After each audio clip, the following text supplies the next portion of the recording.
Rapid action ব্যাটালিয়নের আজকের এই সংবাদ সম্মেলনে আপনাদেরকে স্বাগতম জানাই। এই সময় কিন্তু আপনারা জানেন র্যাপিড অ্যাকশন ব্যাটালিয়ন প্রতিষ্ঠা লগ্ন থেকে বিভিন্ন ধরনের অপরাধী গ্রেপ্তারের ক্ষেত্রে অগ্রণী ভূমিকা পালন করে আসছে। র্যাব তার সৃষ্টিকাল থেকে চাঁদাবাজ, সন্ত্রাসী, খুনি, অস্ত্রধারী, মাদক ব্যবসায়ী, অপহরণকারী, প্রতারক চক্র সহ বিভিন্ন ধরনের অপরাধীদের গ্রেপ্তার করে আইনের আওতায় এনে জনগণের আস্থা অর্জন করতে সক্ষম হয়েছে। এছাড়াও র্যাপিড অ্যাকশন ব্যাটালিয়ন চাঞ্চল্যকর ও বহুল আলোচিত বিভিন্ন সাজাপ্রাপ্ত আসামি গ্রেপ্তার করে জনগণের স্বস্তি ফিরিয়ে আনতে সক্ষম হয়েছে। আপনাদেরকে 2017 সালের একটি ঘটনায় নিয়ে যেতে চাই। গত 12 ডিসেম্বর 2017 তারিখ সকাল আনুমানিক 10:30 ঘটিকায় ফরিদপুর জেলার সদর উপজেলার গেরদা ইউনিয়নের বিলমাউসপুর এলাকায় একটি কলাবাগান থেকে একটি অজ্ঞাতনামা নারীর লাশ উদ্ধার করা হয়। সেই সময় ব্যাপক চেষ্টার পরও সেই নারীর পরিচয় শনাক্ত করা সম্ভব হয়নি। পরবর্তীতে কোতোয়ালি থানা পুলিশ সে নারীর পরিচয় শনাক্ত করতে কাজ শুরু করে এবং দীর্ঘদিন পর জানা যায় যে ওই নারীর নাম ছিল নাসরিন এবং তার বাড়ি ছিল চট্টগ্রাম। নাসরিনের বোন সোনিয়ার সঙ্গে যোগাযোগ করে তার পরিচয় নিশ্চিত করা হয়। পরবর্তীতে তদন্তের এক পর্যায়ে এই হত্যাকাণ্ডের সাথে জড়িত আরজু মল্লিক নামের এক ব্যক্তিকে পুলিশ গ্রেপ্তার করে। গ্রেপ্তারকৃত আরজু মল্লিককে জিজ্ঞাসাবাদের এক পর্যায়ে সে স্বীকার করে যে তার বন্ধু এই ঘটনার মূল পরিকল্পনাকারী পলাতক আসামি সবুজ মিয়া ভিকটিম নাসরিনকে বিয়ের প্রলোভন দেখিয়ে চট্টগ্রাম থেকে ফরিদপুরে নিয়ে আসে। অতঃপর ভিকটিম নাসরিনকে তাদের সুবিধাজনক জায়গায় নিয়ে গিয়ে তারা এই আরজু মল্লিক এবং সবুজ মিয়া তাকে ইচ্ছার বিরুদ্ধে জোরপূর্বক ধর্ষণ করে।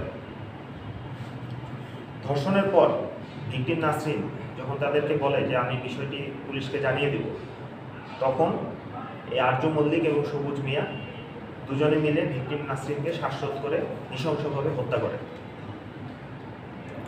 এবং হত্যার পরে তাদের লাশটি গুম করার উদ্দেশ্যে সবুজ মিয়া এবং আরজু মল্লিক লাশটি উল্লেখিত এলাকায় কলাবাগানে ফেলে রেখে তারা পালিয়ে যায়।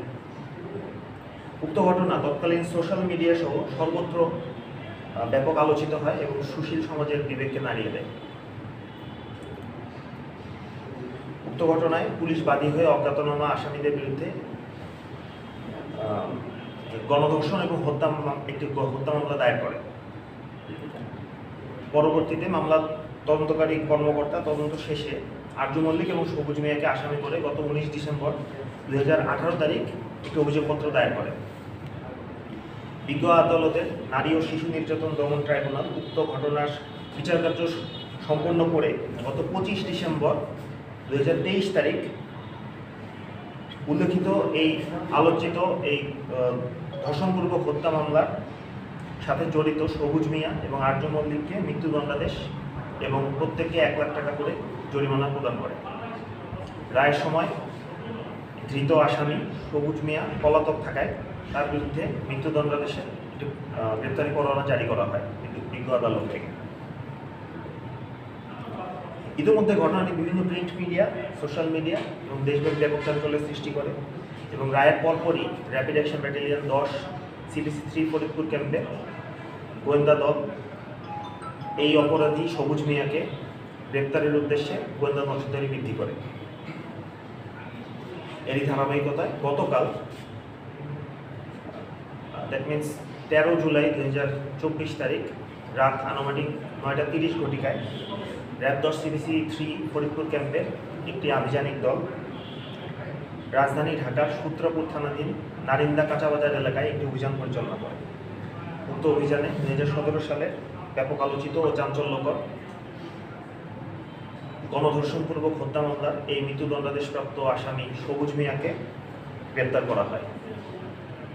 প্রাথমিক জিজ্ঞাসাবাদে জানা যায় যে সবুজ মিয়া দেশের বিভিন্ন স্থানে যেমন মাদারীপুর, উজিরপুর, নওগাঁ, কিশোরগঞ্জ এবং রাজধানী ঢাকার বিভিন্ন স্থানে সে আত্মগোপন করে নাম পরিচয় গোপন করে সে বিভিন্ন সময় বিভিন্ন জায়গায় অবস্থান করত।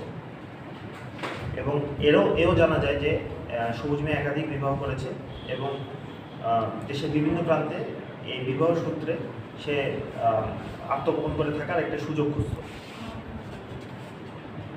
এবং সর্বশেষ রাজধানী ঢাকায় আমরা যখন তাকে গ্রেপ্তার করি তখন সেখানে সে একটি গাড়ির মিস্ত্রি হিসেবে আত্মগোপনে ছিল এবং সে গাড়ি মেরামতের কাজ করত। গ্রেপ্তারকৃত আসামিকে সংশ্লিষ্ট থানায় হস্তান্তরের প্রক্রিয়া চলমান রয়েছে। কারো কোনো প্রশ্ন থাকলে বলতে পারেন।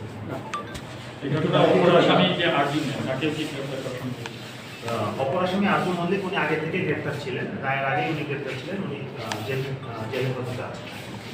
শুধুমাত্র এই সবুজ মেয়েই পলাতক ছিলেন হত্যাকাণ্ডের পর থেকে। হত্যাকাণ্ডের পর থেকে উনি পলাতক। মাঝখানে উনি একবার গ্রেপ্তার হয়েছিলেন, কিন্তু রায়ের আগে উনি গ্রেপ্তার হয়েছেন। যখন মামলা তদন্ত চলমান ছিল তখন উনি একবার গ্রেপ্তার হয়েছিলেন এবং উনি জামিনে বের হয়ে আত্মগোপনে চলে যান। ধর্ষণ পর শ্বাসরোধ করে হত্যা মামলার আসামি পলাতক সবুজ মিয়াকে র্যাব 10 ঢাকা রাজধানী সত্রাপুল এলাকা থেকে গ্রেপ্তার করিয়েছেন। তাকে আদালতে প্রেরণ করা হলো ফরিদপুরে। সে বিষয় নিয়ে আমি আপনাদের সাথে রয়েছি শেখ মোহাম্মদ বিল্লাল হোসেন।